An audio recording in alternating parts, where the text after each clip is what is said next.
Vous avez été, je le disais, particulièrement attentive et attentif tout au long de cette journée. Il y en a un qui était au premier rang, très très à l'écoute de tout ce que nous nous sommes dit, de tout l'ensemble de nos échanges.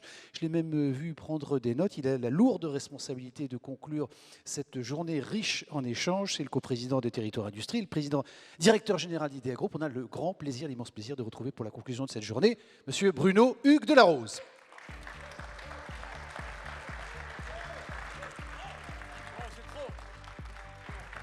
Qui a aussi, lui aussi, son fan club. Alors, mon cher Bruno, je ne vais surtout pas vous demander de livrer une synthèse exhaustive et complète de l'ensemble de cette journée, même si je vous ai vu prendre des notes, effectivement, et très, très consciencieux. Peut-être, non, plus sérieusement, vous interpeller, vous interroger sur 2, 3 faits marquants. Qu'est-ce qui vous a impacté dans cette journée, dans nos échanges? Qu'est-ce que vous avez envie de retenir? Clément, ça tombe très bien. Vous avez tous reçu un petit fascicule. Et on termine par ça. Il est bien fait, hein. Je vous invite vraiment à le lire. Merci encore Stéphane et Laurent de nous avoir organisé ceci. Et c'est ça le sujet, les faits marquants. Moi, il y a 3 choses qui m'ont marqué dans les faits marquants. La première, c'est que nous avons passé des bons moments sur des sujets graves et sur l'avenir de l'industrie. Des bons moments parce qu'on est dans l'espérance et la confiance qu'on va pouvoir nous changer de modèle. C'est extraordinaire parce que parfois on pourrait constater que malheureusement on est dans un corner et qu'on ne peut pas y arriver. Moi, j'ai eu au contraire l'impression qu'il y a beaucoup de choses possibles. On a par contre un petit sujet, c'est de savoir par quoi on commence. Je terminerai sur ce sujet tout à l'heure. La deuxième chose que je l'ai trouvée intéressante, c'est que le collectif fait partie des réponses nécessaires pour sauver l'humanité au-delà de la planète. Enfin, la planète, je crois qu'on est tous d'accord qu'elle va pouvoir survivre. L'humanité, c'est un autre sujet. Et ça, je trouve ça intéressant. Alors, ça peut être physique, des éléments comme celui-ci, ça peut être virtuel. Sébastien en a fait l'apologie tout à l'heure sur le numérique. Mais c'est en toute la cause, les 2 aspects importants, c'est de créer cette communauté permanente qui nous permet de partager des choses, pas que des datas, partager aussi des succès, des réussites, des interrogations. Et je suis très très frappé par, on parle tout à l'heure des réseaux sociaux, enfin Sébastien l'évoquait en un mot là, il est vrai qu'aujourd'hui quand quelqu'un a un problème, il a plutôt tendance, un jeune en tout cas, à interroger la communauté qu'à interroger le fabricant du produit. C'est assez révélateur, c'est-à-dire que le tiers de confiance, c'est le nombre et non plus l'expert. Donc, c'est heureusement pas encore tout à fait le cas dans l'industrie, mais ça peut venir demain. Hein. Regardez ce qui s'est passé sur l'agroalimentaire. L'agroalimentaire, on n'est pas tellement sur MC2, mais sur l'agroalimentaire, regardez ce qui est en train de se passer pour Nestlé ou ce qui s'est passé pour Lactalis. Dans un temps record, quelles que soient les expertises qu'ils mettaient en face, il n'y avait plus la confiance et les réseaux, peut-être pas raison des entreprises, mais en tout cas, ils ont bien abîmé. L'autre chose que j'ai trouvé extraordinaire, c'est l'apologie de l'intrapreneuriat, on l'a dit à plusieurs reprises, c'est-à-dire l'envie, ça a été dit sous différentes formes, mais l'envie des gens de passer à l'action. Pas simplement, je vois quelques témoins, mais pas simplement de constater dans des grandes organisations, et les témoignages sur Naval Group et Safran étaient assez extraordinaires là-dessus, mais dans des grosses entreprises qui ont des contraintes évidentes de sécurité, de process, etc., on peut passer à l'action.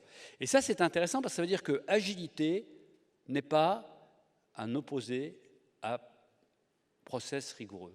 On peut avoir des process rigoureux et être agile. C'est à nous de savoir combiner ça. Et je crois que c'est un enjeu vraiment important pour nos entreprises pour demain. Sinon, ça ne marchera pas. Voilà. Alors, je dirais que j'en tire du coup 3 conséquences pour moi à titre personnel, mais parce que j'applique le sujet. 1, notre territoire aujourd'hui doit réinventer ce qui fait que c'est un terreau plus utile qu'ailleurs. Les infrastructures, dont on n'a absolument pas parlé, restent un sujet majeur. Alors, ce n'est pas les mêmes. Quand on parle de la 5G, ce n'est pas la même chose que quand on parlait effectivement du câble en cuivre. Mais il restera toujours un sujet d'infrastructures lourdes, que ce soit un port, un aéroport, des trains. Et ces sujets-là permettent d'avoir la relation. Si on n'a pas cette relation, ça ne marche pas. Donc, j'invite vraiment à ce que chacun le garde en tête, parce qu'on a perdu ce militantisme sur une vision à long terme sur les infrastructures clés. Elles vont être différentes. On va bouger. Les conseils généraux vont détruire des routes pour en construire de nouvelles, parce qu'on va aller vers des zéro artificialisation de territoire, mais on ne peut pas ne pas en parler. Tous nos territoires ont besoin de ces infrastructures parce qu'elles nous relient au monde, et c'est vraiment essentiel pour nos entreprises industrielles. Elles ne seront pas toutes totalement virtuelles. Le deuxième sujet, c'est les clusters que nous faisons sont des clusters qui doivent définir la valeur ajoutée qu'elles vont aider à faire. Et moi, je trouve une valeur ajoutée majeure, c'est l'accélération des transformations. Si demain, on devait se dire pourquoi on est ici, meilleur qu'ailleurs, c'est parce qu'ici, on va plus vite. plus vite dans la bonne direction, plus vite sur les résultats. Si nos process, à nous, le jeu à la nantaise qu'évoquait tout à l'heure Yann, nous permettent d'aller plus vite, on va continuer à être un territoire qui va accompagner l'innovation, qui va accompagner la performance. Si jamais ça se grippe, on sera comme les autres. Donc moi, j'encourage. Et pourquoi nos process vont plus vite? Parce que chez nous, il n'y a pas la suffisance de sachants par rapport à d'autres. Je ne dis pas que ce n'est pas une crise de modestie que je vais faire, mais simplement, quand on a un moment une puissance dogmatique dans un territoire, ça ne marche pas. Quand on a créé l'IRT Jules Verne auquel on a fait allusion, la première chose qu'on a dit à Valérie Pécresse, qui était à l'époque ministre, je me souviens dans son bureau, avec Alain Bovis, hein, donc Eric se souvient, on lui a dit, on était avec justement Laurent, on lui a dit accepter que ce ne soit pas quelque chose qui soit que pour une industrie, un pôle unifié comme vous l'avez dans l'aérolien, etc., mais que ce soit multi-industrie sur du complexe, pas du complexe déjà, du lourd, du stratégique, et acceptez-le. Et ils disent, ce n'est pas dans le cahier des charges. Dieu merci, elles ont accepté que le cahier des charges soit différent. Stéphane Cassereau, aujourd'hui, le gère avec une certaine liberté, et c'est comme ça qu'on va pouvoir aider les ETI du territoire à progresser.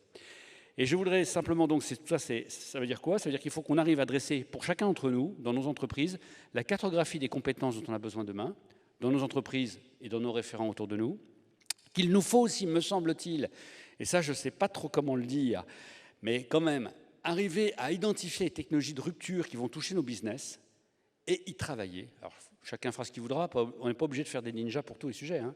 Mais en tout cas, on ne peut pas dire simplement ça ne m'intéresse pas. Encore une fois, ça peut être du collaboratif. Toi, tu traites là-dessus, résistance des matériaux.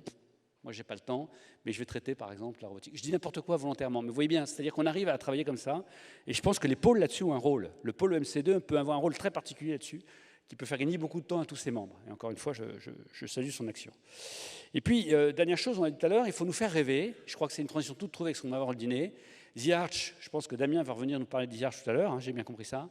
The Arch, c'est un bon exemple, c'est-à-dire que si tout ce qu'on vient de dire ne se concrétise pas vis-à-vis du citoyen par des projets accessibles, des projets partagés, des projets qui vont leur donner du sens, bien, on passera encore un temps fou à dire « mais l'industrie, c'est bien, tu sais ».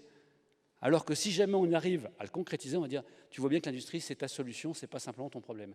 Et c'est aussi simple que ça, c'est là-dessus que je voudrais terminer, c'est que moi je suis convaincu que la solution, l'entreprise, enfin l'industrie, l'entreprise industrielle est vraiment un avenir pour notre planète. Et aujourd'hui, effectivement, il faut qu'on arrive à passer ce cap-là, à les faire rêver aussi, nos jeunes. Merci. Bruno Hugues Delarose, coprésident de Territoire Industrie et président directeur général du groupe IDEA pour une industrie éco-responsable et désirable. On l'a bien entendu. Géraldine, pour terminer. Merci à toutes et à tous pour la qualité des échanges aujourd'hui. Place maintenant eh bien, au cocktail. Vous allez aussi pouvoir aller découvrir le projet sur le stand de The Arch. Et puis, tous les petits badges qu'on vous a donnés ce matin, ils ont une seconde vie. Ils permettent, si vous avez envie, de planter des plantes. Donc, n'hésitez pas. Voilà, on reste ainsi dans le thème de cette journée. Merci à tous. Merci Géraldine, merci à tous pour votre attention. Excellente soirée. Merci aux techniciens et merci aux équipes du pôle qui ont préparé évidemment cet événement. On pense à Lorraine et Virginie notamment, à l'ensemble de l'équipe du pôle EMC2. Merci beaucoup, excellente soirée, à bientôt. Merci.